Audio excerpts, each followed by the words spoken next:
Assalamualaikum warahmatullahi wabarakatuh. Selamat siang anak-anak 10 akuntansi.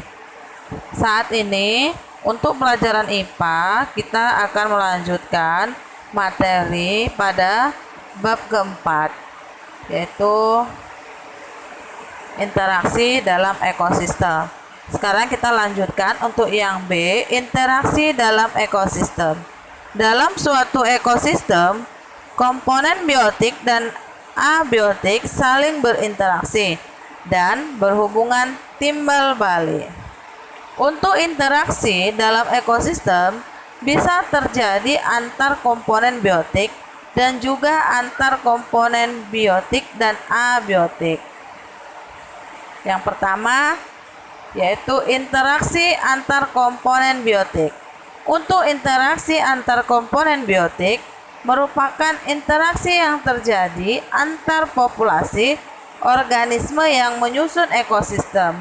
Dan dalam ekosistem, interaksi yang terjadi sering saling mempengaruhi satu dengan yang lainnya. Beberapa tipe interaksi antar komponen biotik yaitu A. Netralisme. Untuk netralisme adalah hubungan interaksi antar dua spesies atau lebih. Contohnya seperti interaksi antara sapi dan kucing. Kenapa dia disebutkan netralisme? Karena masing-masing spesies ini memiliki kebutuhan yang berbeda. Seperti sapi membutuhkan makanannya seperti rumput, sedangkan kucing membutuhkan makanannya seperti ikan. Selanjutnya, interaksi yang kedua atau B, mutualisme. Untuk mutualisme merupakan bentuk hubungan atau interaksi antar organisme dari suatu spesies yang berbeda, di mana untuk hubungan mutualisme akan menguntungkan bagi kedua organisme yang terlibat di dalamnya. Beberapa spesies dapat hidup tanpa organisme partner atau pasangan mutualisme lainnya. Contohnya seperti bunga dengan lebah. Ketika bunga dihinggapi oleh lebah, maka nanti serbuk sari pada bunga akan menempel ke tubuh lebah dan akan terbawa oleh lebah kepada bunga yang lainnya dan akan terjadi proses perkawinan. Selanjutnya, interaksi komensalisme. Untuk komensalisme merupakan bentuk hubungan atau interaksi antar organisme dari dua spesies yang berbeda, di mana dalam interaksi ini hanya satu organisme yang memperoleh keuntungan, sedangkan yang lainnya tidak terpengaruh. Contohnya seperti tanaman anggrek yang tumbuh secara epifit pada batang pohon, atau contohnya lagi seperti ikan hiu dengan ikan remora. Ikan remora mendapatkan keuntungan dengan memakan sisa-sisa makanan yang berada di bagian sisi mulut ikan hiu. Selanjutnya, alelopati. Untuk alelopati adalah hubungan atau interaksi antar organisme yang dalam interaksi ini keberadaan satu organisme dapat menghambat pertumbuhan atau perkembangan organisme lainnya melalui pelepasan toksin atau racun. Contohnya seperti tanaman pinus yang mengekskresikan atau mengeluarkan zat yang menyebabkan tanah di sekitarnya menjadi terlalu asam untuk pertumbuhan tanaman jenis lainnya. Atau contohnya juga seperti bakteri. Selanjutnya, E. Predasi.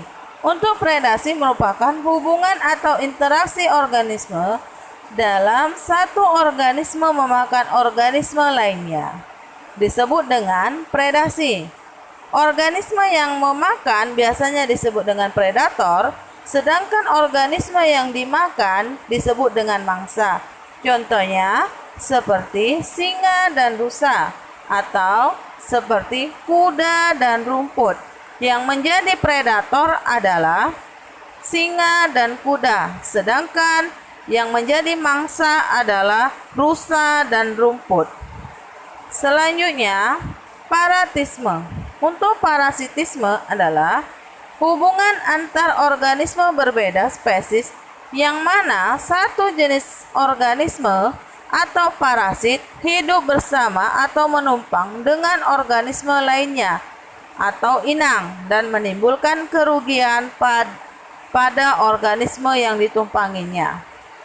Biasanya, untuk parasit memperoleh keuntungan dari kehidupan inangnya, sedangkan inangnya biasanya mengalami suatu kerugian. Contohnya seperti benalu yang tumbuh di pohon mangga, atau seperti cacing yang ada di dalam perut organisme atau perut makhluk hidup.